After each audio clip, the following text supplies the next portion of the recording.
안녕하세요. 이번 시간에는 학통 모의고사 문제 질문 받은 것들 좀 풀어보도록 하겠습니다. 질문이 총 현재까지 6문제 들어와서 6문제 바탕으로 아마 금방 설명할 것 같습니다. 여러분 정확히 몇 회차인지를 좀 먼저 말씀드리면 이게 1회차 2번 문제랑 10번 문제 체크해서 한번 풀어보시고 풀어보셨겠지만 강의를 들으시는 걸 추천을 드려요. 2회차 9번, 17번, 18번 다 2회차고요. 그 다음에 이거 3회차 4번 문제이죠. 이 중에서 좀 까다로운 것들은 이 함수 문제들, 사실 2번만 좀 까다롭고 나머지는 풀만한데 2번 같은 경우에는 우리가 수특에서 봤던 문제랑 비슷합니다. 그렇다는 것은 이 교육청 모의고사나 또는 평가원 모의고사 기출 기반으로 변형된 문제다라고 보는 게 맞겠죠. 나머지 문제들은 개념 내신형 문제들입니다. 그래서 2번만 좀 까다롭다 이렇게 생각하시면 되겠고요. 쉬운 거부터 할까요? 거꾸로 좀 해보도록 하겠습니다. 3회차의 4번 보시면 최단거리 문제죠. 최단거리 문제의 개념 자체는 같은 것을 포함한 순열인데 실제는 이제 풀이 방법을 익혀서 하는 걸 선생님 추천을 드립니다. 이 문제 푸는 방법은 다양한데 선생님은 이제 결국에는 하나로 통일하는 것이 바로 배반 사건으로 풀어라. 자, 일단 충전소에서 충전하고 출구로 나가야 되는데 문제는 이런 식으로 좀 우리에게 익숙하지 않은 형태를 준다고 했죠. 적응하셔야 되고 공부를 많이 한 학생들은 이런 것도 선생님 외우라고 하거든요. 그러니까 결국에 일단 입구에서 충전소를 가야 되는데 여기 하나가 지금 마치 물이 이렇게 돼 있는 상황이잖아요. 그러면은 이렇게 생긴 거가 지금 6개라고 암기이죠. 마찬가지로 이거 하나 뺀 것도 암기의 대상이라고도 볼 수 있습니다. 이런 식으로 돼 있으면은 이거 5개거든요. 생각을 해보시면 여사건으로 이거 하나 빼주면 되겠죠. 여기 반드시 가야 되는 경우에서 하나 빼주면 5개다. 선생님 외우고 있는데요. 여러분 외우지 않았다는 전제하에 풀어보도록 하겠습니다. 자, 항상 이렇게 대각선을 그어야 배반 사건이 나온다 했죠. 개념을 자세하게 설명하지 않을 테고 이 개념이 궁금한 학생은 관련 개념을 복습을 해주셔야겠죠. 여길 기억이라 하고 여길 니은이라고 합시다. 물론 여기다 해도 되는데 아래에다가 하는 게 제일 좋겠죠. 그래서 일단 충전소까지 가는 경우의 수를 구해보면 입구에서 기억을 갖다가 충전소로 가는 것하고 입구에서 니은 거쳐 충전소로 가는 게 배반 사건이죠. 그러면 입구에서 기억을 가는 거는 2가지, 기억에 충전소 가는 것도 2가지니까 2 곱하기 2 해서 4 이고요. 입구에서 니은까지 가는 건 1가지죠. 그리고 니은에서 충전소 가는 것도 1가지라 여기는 1가지입니다. 둘은 배반 사건이니까 총 5가지다. 죄송합니다. 그 다음에 이제 충전소에서 출구로 가는 것도 대각선을 그어주시면 되겠죠. 여기 대각선이 좋을 것 같네요. A, B라고 하면 이제 여기 바로 그림에다 해볼까요? 충전소에서 A로 가는 거 하나고 A에서 출구 가는 거 하나죠. 그래서 여기는 총 1개. 그 다음에 충전소에서 B 가는 거 2개죠. 그리고 B에서 출구 가는 것은 직접 이제 이거 하나 세줘야 하는 겁니다. 하나밖에 없죠. 다른 길이 없으니까. 그래서 여기는 하나. 그래서 2 곱하기 1 해가지고 2. 이건 더해줘서 셋. 그래서 5랑 3을 곱해야 되니까 답은 1번이다. 쉬운 문제였습니다. 이렇게 내가 익숙하지 않은 그림 나왔을 때 대처하는 연습만 해주시면 되고 이것보다 좀 더 까다로운 게 우리 단원 문제 단원별로 내신 기출 모아놓은 거 풀 때 풀었었죠. 이렇게 중간에 선분을 지나는 것들도 했었습니다. 이게 아이디어가 뭐 새로운 건 아니고요. 대부분 다 예전에 수학의 정석에 있었던 내용들이 발전한 거인 것 같아요. 근데 내신에 잘 안 나오다가 요즘은 나오는 추세인 것 같아요. 공부하시고요. 네.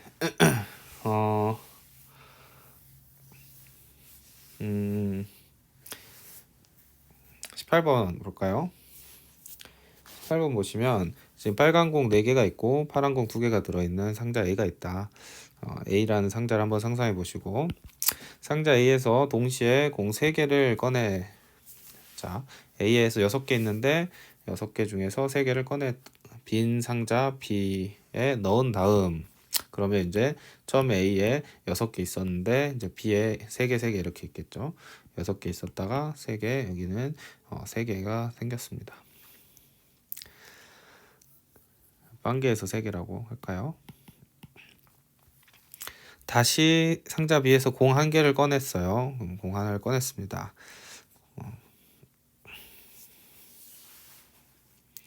네.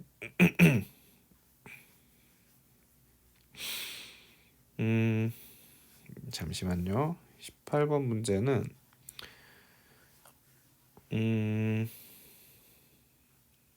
조건부 확률이죠.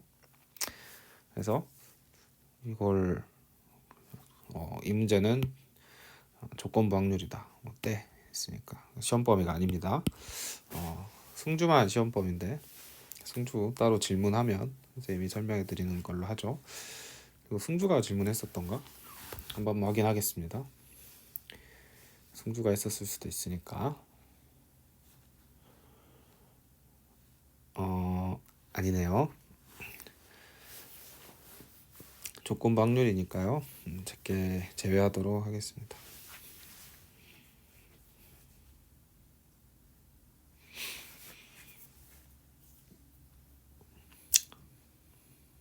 다시 위로 가서 17번. 이건 그냥 확률 문제죠. 17번 문제. 17번 문제는 보면 1부터 10까지 자연수가 지금 하나씩 적혀져 있죠. 10개 공이 있는데 임의로 6개 공을 동시에 꺼낸다고 했습니다.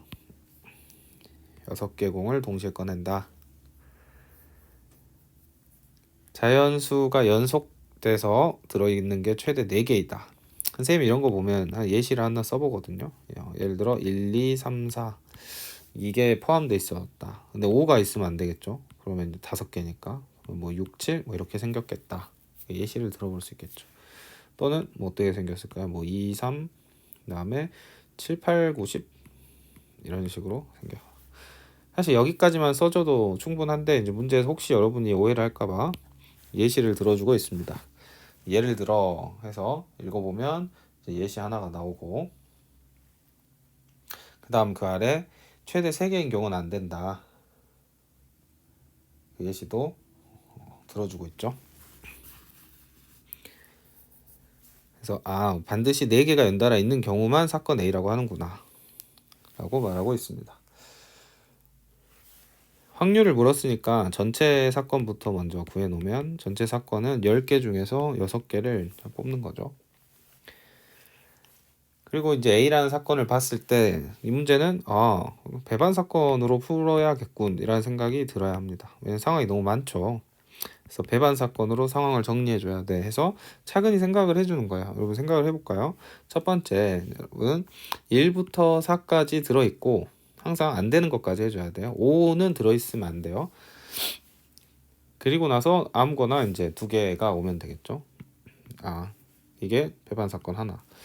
그 다음에 2부터 5가 들어있다를 표현하고 싶으면 2부터 5는 들어있어야 하지만 또 1은 들어있으면 안 되겠고 6도 들어있으면 안 되겠죠. 그리고 또 2개가 이렇게 있어야겠습니다. 자, 3부터 6까지가 들어있으면 이번에 2가 들어있으면 안 되고요. 7도 들어있으면 안 되죠. 네, 그리고 나머지에서 2개여야 하고요. 지금 이제 선생님이 여기서 느낌이 오는데 여러분 느낌이 안 올 수도 있으니까 이제 이걸 계속 적어가야 한다는 거예요. 어떻게? 자, 또 어떤 게 있어요? 4에서 이제 7, 8은 안 돼. 3은 안 돼. 이렇게 5에서 9, 5에서 8, 9는 안 돼. 4는 안 돼. 6에서 9, 10은 안 돼. 5도 안 돼. 나머지에서 둘. 그리고 이제 선생님이 느낌이 왔으니까 여기다 적을게요. 7에서 10은 앞에 6만 안 돼. 이렇게 해주고 나머지 2개. 이렇게 되죠. 이게 모든 경우의 수입니다. 이렇게 배반 사건을 다 구해주면 이 모든 게 다 곱사건이라는 걸 알 수 있습니다. 무슨 말이에요? 지금 2부터 5를 포함하고 1하고 6 가지지 않고 나머지에서 2개 뽑는 경우의 수를 구하는 방식이 이 아래에 있는 녀석을 구하는 것과 다 뒤가 같다는 거예요. 그러니까 곱사건이라는 거죠. 그래서 얘는 대표성의 원리가 적용됩니다. 마찬가지로 1부터 4를 포함하고 5는 포함하지 않는다가 10에서 7을 포함하고 6은 포함하지 않는다는 거랑 경우의 수를 세는 방식이 똑같죠. 이런 걸 뒤가 같다라고 우리 배웠고 대표성의 원리를 적용할 수 있습니다. 그래서 이 녀석이 케이스 1, 이 녀석이 케이스 2이고요. 각각 대표성의 원리를 적용해 줍시다. 자, 여기까지 이해하셨으면 케이스 1을 풀어보면요. 1부터 4까지는 이미 뽑아져 있어요. 5는 뽑으면 안 됩니다. 그럼 나머지 6에서 10 중에 2개를 뽑아야겠죠. 6에서 10 사이에서 2개를 뽑아야 돼요. 그렇기 때문에 이 친구는 5의 2가 되죠. 두 번째, 1 뽑으면 안 되고 2부터 5는 이미 뽑은 거라고 치고 6 뽑으면 안 되고 그럼 나머지 7부터 10 중에서 2개를 뽑아야 합니다. 그러면 4C2가 되겠네요. 그래서 어떻게 돼요? 5C는 2 더하기 4C는 5개 그리고 전체는 10C6이다. 이 녀석을 잘 계산해주면 답이 나오겠습니다. 답이 1번이고요. 한번 계산 여러분이 해보시면 좋겠어요. 이 문제에서 이제 여러분이 배우셔야 되는 것은 이런 상황이 이걸 외우는 게 의미가 있지는 않겠죠. 앞에 이제 뒤에서 여기 함수 문제는 좀 암기가 도움이 되는데요. 이렇게 확률 문제에서는 암기가 아무 도움이 되지 않습니다. 여기서는 어떤 마인드가 중요해요? 내가 배반 사건을 어떻게 처리할 것인지, 여 사건으로 풀진 않아도 되는 이유는 뭔지 이런 걸 생각해 봐야겠죠. 여 사건이 훨씬 많기 때문이죠. 배반 사건으로 푸는데 배반 사건 중에서도 이렇게 곱사건이 적용되는 것 이런 것들을 연습하면서 실력을 가다듬는 거죠. 마지막까지. 17번이었고요. 1번, 2번 2번, 10번, 9번 풀어보도록 하겠습니다. 2번이 제일 어려운데 제일 어려운 것부터 해버리죠. 2번이 어렵다고 하는 이유는 이 원소 치역 3개 한번 우리 풀어봤죠. 이것 때문에 어렵습니다. 그리고 한 학생이 질문해서 대답을 해줬는데 카톡으로 설명하는 게 좀 길고 복잡했던 기억이 있네요. 질문이 또 나온 거 보면 모든 학생들이 어려워하는 것 같아요. 자, 기본적으로 함수 문제는 이제 처음에 이렇게 생각하면서 그림 그려놓고 생각하면서 풀어주면 좋죠. 이렇게요. 한번 해볼까요? 자, 이 말이 제일 어려운데 F1과 F2가 다르고 F2하고 F3은 다르다고 합니다. 즉 F1이 이렇게 가면 F2는 1을 갈 수 없는 거죠. 다른 데를 가야 한다는 거고 그럼 F2랑 F3도 다르다. 뭐 이런 상황인 거죠. F2가 뭔지 모르면 안 돼요. F2는 F의 함수 값을 얘기하죠. F2를 넣었을 때 함수값. 그래서 이 가를 잘 해석해 보면 이 둘 다 만족해야 되는 거예요. 이것도 만족해야 되고 이것도 만족해야 돼요. 그러면 선생님 이제 어떻게 읽히냐면 자 F1하고 F2가 다르다고 했죠. F3도 다르대요. 그러면 셋 다 다를 수 있겠네요. 셋 다. 그런데 생각을 해보면 F1하고 F2는 다르고 또 F2하고 F3은 다르지만 F1하고 F3은 또 같을 수 있겠네요. 이렇게 될 수 있지 않나요? 이게 지금 얘를 케이스 분류한 겁니다. 케이스 분류. 좀 까다롭죠. 케이스 분류했다. 좀 까다로운 부분이다. 그래서 이걸 둘 다 만족시키는 건 첫 번째는 이 경우, 두 번째는 이 경우다. 즉 함수 값이 1, 2, 3일 때 다 다를 수 있고 1, 3은 같고 2만 다른 경우 두 가지로 나눠서 계산을 해야겠죠. 그러면서 이제 나 조건이 어려운데 나 조건 치역계의 개수가 3개여야 합니다. 2개여도 안 되고 3개여야 돼요. 이게 굉장히 까다롭죠. 그래서 이거 대표성의 원리를 적용해 봅시다. 가령 치역을 4, 5, 6이라고 합시다. 이거 3개를 만족해야 되니까. 그러면 이건 6개 중에 내가 3개를 택한 거니까 20이죠. 암기하고 있는 숫자. 그래서 4, 5, 6이 치역이라고 치고 우리가 문제를 풀어봅시다. 그럼 이렇게 되는 경우의 수가 20이니까 나중에 20을 다 곱해주면 되겠죠. 달리 말해 여기 1번부터 5번까지 중에서 20을 다 나눠서 문제를 풀면 되는데 다 20의 배수인 거 보니까 잘 하고 있는 것 같습니다. 자, 첫 번째 케이스가 좀 쉽고요. 두 번째 케이스가 훨씬 어려워요. 쉬운 거부터 할까요? 어려운 거부터 할까요? 쉬운 거부터 하면 왜 첫 번째 게 쉽냐면 F1, 2, 3이 지금 서로 다 달라야 되니까 치역 3개가 확정이 돼 버립니다. 그렇다는 것은 지금 F1, 2, 3 다 다르게 가져가는 것, 이것은 순열이죠. 즉 F1이 4였다 라고 하면 이게 대표성이 3가지죠. 그러면 이제 2는 4를 가져가지 못하니까 6을 가져간다고 할까요? 6을 가져가고 대표성이 2가지입니다. 5를 가져갈 수도 있으니까. 그 다음에 3은 5로 가야겠죠. 그리고 이거의 대표성은 1가지죠. 그래서 이건 3팩토리얼이에요. 3팩토리얼. 3팩토리얼이다. 대표성 원리로 풀고 있어요. 그리고 나서 이제 나머지 4, 5가 어떤 함수값을 가져야 되냐. 그럼 4랑 5는 1, 2, 3을 치역으로 함수값으로 가지면 치역이 무너지니까 여긴 건들면 안 되고 4, 5는 4, 5, 6 중에 아무거나 가져가도 됩니다. 왜요? 4, 5, 6이 이미 다 선택받았으니까 치역은 3개로 확정됐죠? 그러니까 4는 예를 들어서 4로 간다. 3개. 다 가능하니까 5도 4로 간다. 3개. 이렇게 풀 수 있겠죠. 그래서 4랑 F4랑 5를 결정하는 것에서 나오는 게 3의 제곱이다.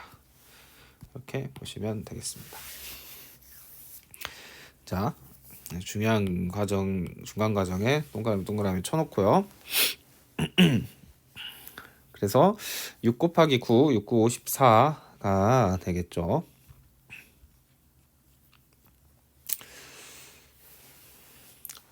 두 번째가 이제 어려운데요. 이때 어려운 거는 이제 1하고 3이 같은 값이니까 하나의 값을 뭐 예를 들어서 4, 5, 6 중에 4를 갖는다고 하고 그러면 4를 갖는 경우의 수가 3개죠. 4, 5, 6 중에 하나를 갖고 2가 5를 갖는다고 해봅시다. 경우의 수는 2개예요. 그림으로 그려보면 1, 2, 3, 4, 5 1, 2, 3, 4, 5, 6 자, 1하고 3은 4를 갖습니다. 1하고 3은 4를 갖고요. 2가 5를 갖네요. 그럼 여기까지 확정된 치역은 4랑 5란 말이죠. 중요한 건 뭐예요? 치역이 지금 내가 4, 5, 6이 되게 세팅을 했죠. 선생님 왜 6만인가요? 여기 대표성의 원리 적용을 한 겁니다. 여기서 4, 5, 6이 아니라 뭐 3, 4, 5일 수도 있고 뭐 3, 4, 6일 수도 있고 1, 2, 3일 수도 있고 다양하겠죠. 그 20가지 중에 하나를 보는 거예요. 나머지 다 똑같으니까. 자, 그러면 이제 4, 5 입장에서 좀 부담이 가죠. 4, 5는 우리 4랑 5는 반드시 둘 중에 한 녀석은 6을 가져야 돼요. 그럼 보세요. F4와 F5는 5 둘 중에 적어도 하나는 글씨가 안 이뻐서 미안합니다. 하나는 6을 함수값으로 가져야 한다. 그러니까 적어도 하나란 말이 있으니까 몇 사건인가? 이렇게 생각할 수 있죠. 틀린 건 아닌데 이거 세는 게 좀 어렵다 이거예요. 이거 세는 게 잘 세야 합니다. 이걸 대충 세면 안 되는데 몇 번 세보다 보면 적어도 하나를 포함하는 문제를 잘 풀게 되는데요. 그때까지 좀 연습이 필요하죠. 많이 풀다 보면 이 정도는 그냥 다 나열하는 게 빠르다라는 걸 알 수 있습니다. 그래서 F4랑 F5의 관계를 생각을 해보면요. 만약에 F4가 6을 가졌어요. F5는 자유죠. 자유. 그러면 F5는 4, 5, 6 중에 아무거나 선택해도 됩니다. 4, 5, 6 중에 아무거나 선택해도 된다. 그래서 6사 가능합니다. 또 뭐도 가능해요? 여러분 한 번씩 다 적어볼까요? 지금 잠깐.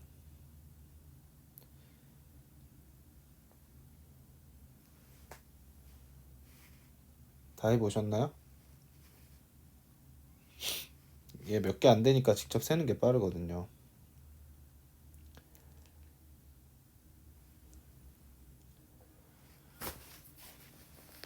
64 가능하고요. 또 65 가능하겠죠. 또 뭐 가능하죠? 66 가능하겠죠. 이번에는 F5가 6을 가지면 되니까 46 가능하고 56 가능하겠죠. 66은 중복되니까 하나만 세야 돼요. 그래서 이렇게 5개가 가능하다라는 걸 빠르게 세볼 수 있습니다. 사실 여사건으로 풀면 어떻게 풀어야 되냐면, 그렇다면 6을 갖지 않는 경우를 빼줘야 되잖아요. 그럼 6을 갖지 않는 경우는 4, 5가 둘 다 4를 갖거나 둘 다 5를 갖거나 아니면 4, 5를 하나씩 골라 갖는 경우 총 4가지를 빼줘야 합니다. 여사건으로 푸나 배반 사건으로 푸나 거기서 거기죠. 그래서 전체 9에서 4를 빼주건 아니면 이렇게 5개 직접 세주건 똑같다. 이게 이제 많이 하면 잘하게 되는 부분입니다. 그래서 4, 5를 가져다가 놓는 방법은 5가지다. 5가지. 되셨나요? 그래서 다 정리를 해주면 20 앞에 있었고 곱하기 3팩토리얼 곱하기 3의 제곱 더하기 3 곱하기 2 곱하기 5가 답이 되겠습니다. 그래서 6, 9, 54 30 더해주면 84 거기 2를 곱해줬으니까 1680 이렇게 되겠죠. 2번 문제. 2번부터 이렇게 어려운 문제가 나오는 모의고사도 있습니다. 사실 당황하지 않으시는 게 중요하다. 이제 나머지는 빠르게 풀 수 있죠. 10번은 그냥 철저히 개념 문제예요. 자, 어떻게 우리가 읽을 것이냐인데요. 자, F1은 5보다 큽니다. 그러니까 5, 6, 5 아니면 6이다 이 말이죠. 예를 보면 뭔 생각을 해야 되냐면 케이스 2개네 이렇게 생각을 하셔야겠죠. 5일 때 하나, 6일 때 하나. 그 다음에 이 표현은 수업 시간에 몇 번 했던 것 같은데 얘랑 다르죠. 얘는 감소 함수고 이렇게 등호가 포함되어 있을 경우에는 증가하지 않는 녀석이라 했습니다. 증가하지 않는 녀석은 중복 순열이에요. 중복 조합입니다. 순열이 아니라 중복 조합이죠. 중복 순열은 그냥 함수고요. 우리가 증가하는 함수 또는 감소하는 함수는 뭐라고 해요? 1대1 함수니까 얘는 순서가 정해져 있으니까 얘는 그냥 조합이고요. 증가하지 않는다, 즉 등호가 들어가는 순간 이게 중복이 가능하다는 거예요. 중복돼서 뽑아도 상관없어 라는 의미가 되는 거죠. 그렇기 때문에 이때는 중복 조합이다. 이 개념을 다시 설명하지 않겠습니다. 많이 했던 거라 지금은 외우시는 게 나아요. 자, 그래서 중복 조합이구나 이렇게 풀어야겠다 생각을 하고 바라보시면 좋아요. 그래서 케이스 1번 지금 1, 2, 3 4, 5, 6 이렇게 있을 때 1이 5로 간다. 그거 먼저 놓으시고 1은 5로 갑니다. 그랬을 때 이제 몇 개 생기냐?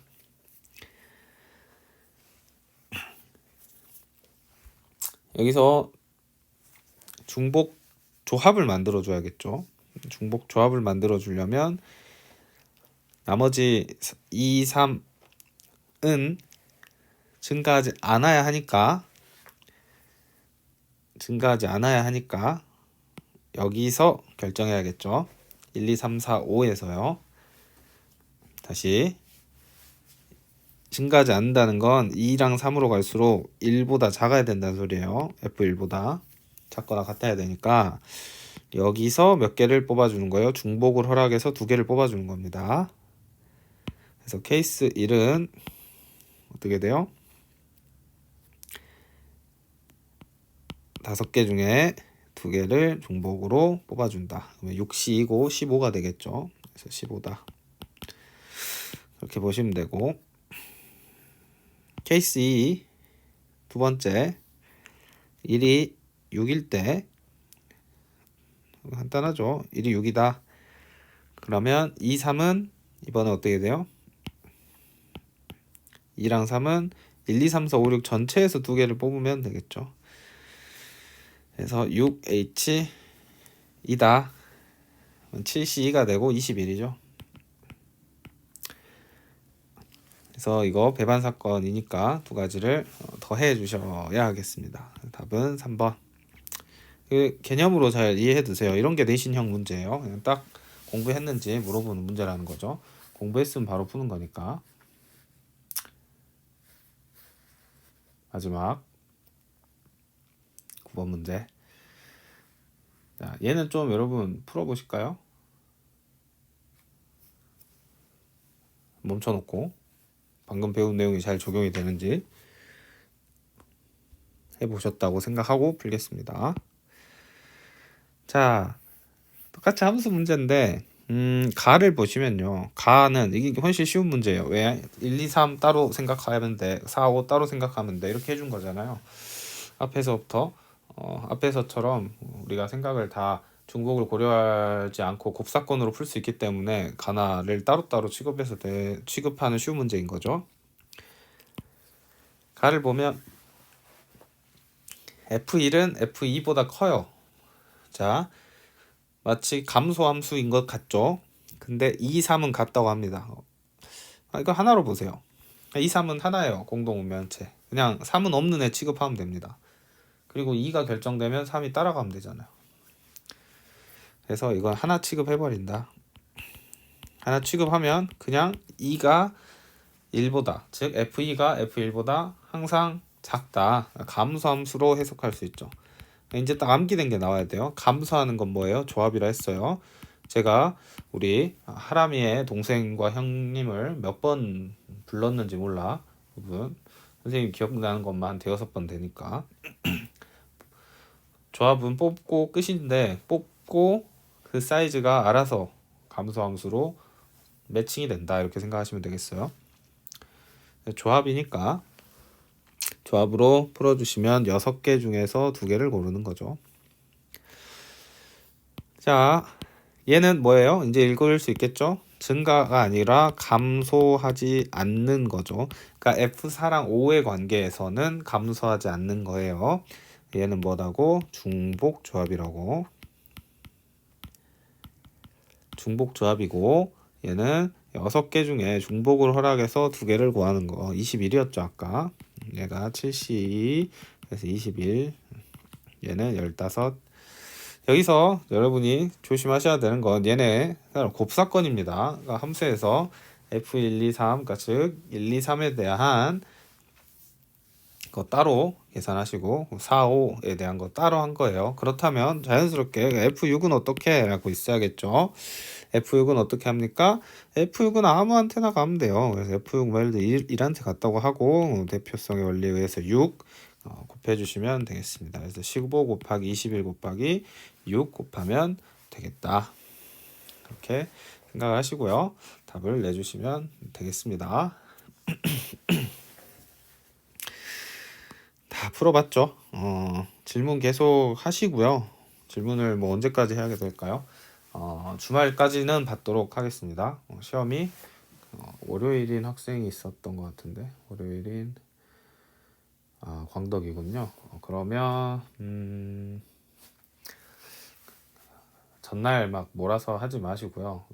어차피 이제 주말에 질문하시고 월요일 저녁에 한 번 더 갈무리해서 올려드리도록 하고요. 그 뒤로는 영상을 찍진 못할 것 같네요. 영상보다는 뭐 개인 질문하시면 선생님이 카톡으로는 답을 해드리던가 하겠습니다. 그래서 29일날 전날 막 강의 찍어서 올리는 건 의미가 없지 않나. 그쵸? 그때는 이제 모르는 게 있으면 버려야 되겠죠. 오히려 복습이 더 중요한 타임인 것 같고 다시 이제 정확하게 말씀드리면 27일까지 내일까지 질문한 거 잘 모아서 선생님이 28일 날 한 번 더 정리해서 올려드리도록 하겠습니다. 네. 모의고사 좀 풀어보세요. 모의고사 문제가 딱 시험에 적당한 난이도거든요. 네, 그래서 그 세팅에 맞춰서 공부하시고